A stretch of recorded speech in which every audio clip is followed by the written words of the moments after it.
when I was making The Virgin Suicides, and I thought, why can't people make films for young women that are done with respect and treat them as a serious audience? I felt like the stuff that was made for young people was always kind of talking down to us, and I wanted to make something that was artful for girls.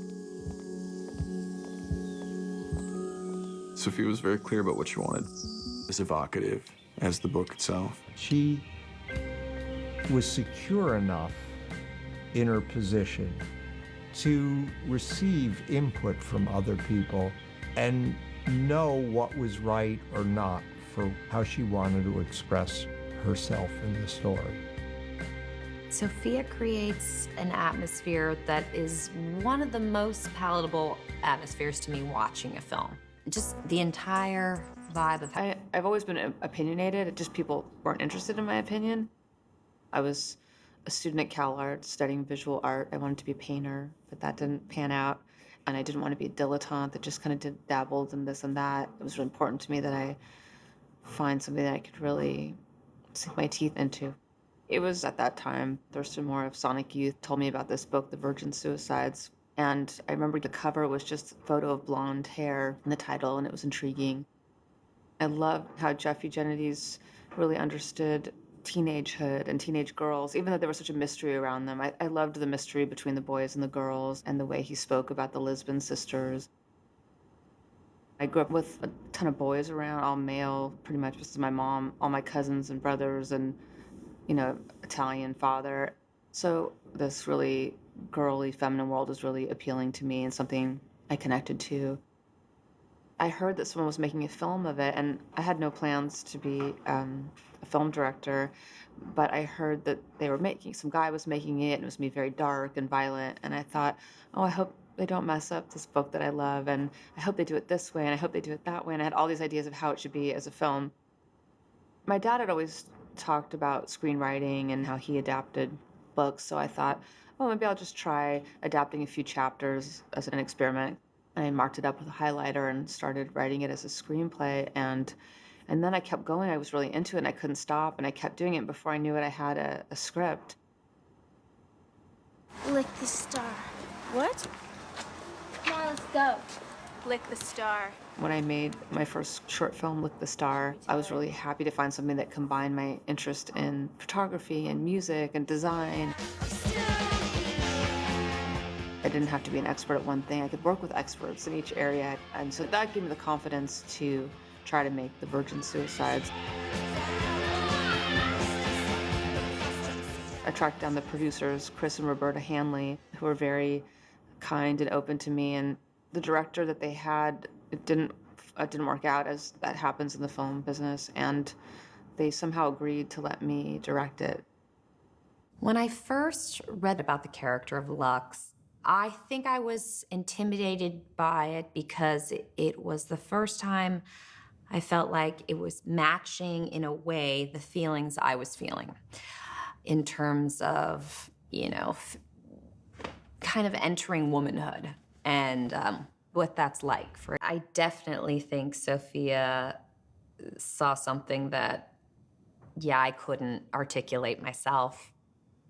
I just loved Kirsten. When I met her, I just felt like she was Lux. I had seen her in Interview with a Vampire, and I was struck by how deep she was for such a young kid, that she was able to convey the depth of this older character and this little kid. And I love that her look contrasts some inner part of her, that she looks like this kind of bubbly all-American blonde and this idea for Lux, but then she has something deep. And our sisters, and we would play games or make sandwiches or hang out in the backyard and just kind of make the space feel like our own. We sat down at our dining room table and ate, always at lunch when we were taking breaks. It was more about building relationships off camera so those can translate and be authentic on camera.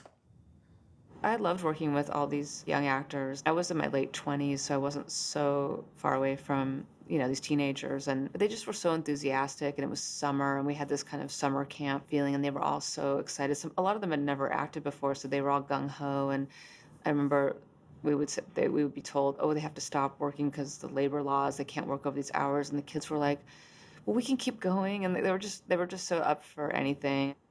I, at that point, was starting to take myself very seriously, so I thought I was too old for all that. And I think Sofia recognized that I didn't want to be put in that box of being a high schooler or a kid. They spoke to me like I was a professional, and it gave me confidence. I think he was thinking Jim Morrison. After I was offered the role, I read the book immediately. Source material was always really interesting to me. And then to be able to meet Jeffrey on set was really exciting. And we had a great conversation about it. And he gave me the sort of confidence to continue acting by telling me that he really liked what I was doing as far as Trip. And I was just like, oh, thank God. Thank God I didn't destroy this guy's vision of this character. I hadn't made a movie like that. Everything else had been a bigger production. And also, it just felt so intimate. Sofia knew how to give to each actor something different. James Wood could be very demanding, and she was very gracious in how she was able to work with him and let him have his choice, and then she could modify his choice. And we had a wonderful collaboration that way, where she was still learning the language of how to tell the story, but she knew if it was right or not. Yeah, that's nice. And I've always felt like photography and photo references have really helped me explain to the people I work with what I have in mind, because it's easier to articulate through images when you're working in a visual medium. I loved working with Ed Lachman because he really helped me find the visual style. He was very respectful. I was a kid just starting, and he really took me seriously and really looked at my references and how I wanted to do it and really helped me. The film dealt with this feminine portrait of entrapment for these boys and for the viewer. They were these idyllic objects of desire. And so how does one portray that? The 2 or 3 visual references Sofia spoke to me about were Badlands. I think she loved the way it was photographed. Badlands had that kind of dappled sunlight through trees, and I remember that making an impact on me. I spent a lot of time in Tokyo in my early 20s doing photography, and this kind of girly culture was really embraced there, these kind of snapshots of girls in their bedroom and this kind of private world of girls, and I was interested in that. And this photographer, Bill Owens, did a series of photos called Suburbia, and there was a picture of some girls at a dance with star decorations hanging. And so we pull out to this big wide shot. I think it comes from the narration describing the neighbor seeing Mr. Lisbon there with her, and I think it's a kind of grand moment of the scale of it in this small community. It's seen from a certain emotional distance that allows maybe the viewer to respond to it other than the gore of it, what it could represent in the loss for each girl as the story evolves. Yes, thing. And at the time, I was like, that's so not Trip. Trip's just way too cool to be that nerdy. And we went over it and over it. She actually had James Woods, because we were in the scene together, say, like, sometimes, you know, you just gotta go with what the director's instinct. And I was like, okay, yeah, I know. But what about, you know, but does it make sense? I didn't realize how intimate that moment was for Trip. It's just him on his own, right? So he doesn't have to pretend to be Trip anymore. And we need to see that side of him. And if we didn't get that side of him, then... Image in the film that always meant a lot to me. Mrs. Lisbon, hello. It's a scene when the priest looks in the room and finds Kathleen Turner, the mother, sitting on the bed.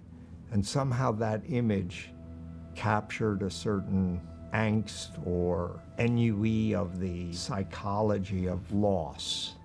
And that played into what the story is about. It's about loss of your aspiration, your dreams, the compromises we make as we become older. And so these girls become more of a symbol than just them as individuals. We never talked about suicide at all on set or during filming. I think that was probably a reflection of how the family handled the youngest suicide. It was not talked about. And I never remember talking about it on set, ever. Virgin Suicides was the perfect transition. It wasn't a planned career move or anything like that. And it was done in a way through a female director. It couldn't have been a more beautiful, elegant way to have grown up in film. I turned 20 years old when I was making this film, and I was on set the day, July 21st, 1998, and they brought a cake out, and it was lunch time. Everybody sang happy birthday, and Sofia gave me a bottle of wine, and she'd written on it, "You're not a teen heartthrob anymore," and happy birthday. And I kept that bottle. I have that bottle still. I feel like the book made me into a filmmaker. I don't know if I would have, taken that route, because I wasn't looking. It's not like, oh, I want to be a director. I'm looking for my project. I felt like it found me. Maybe I would have eventually, but I really attribute that book to helping me find my way to filmmaking.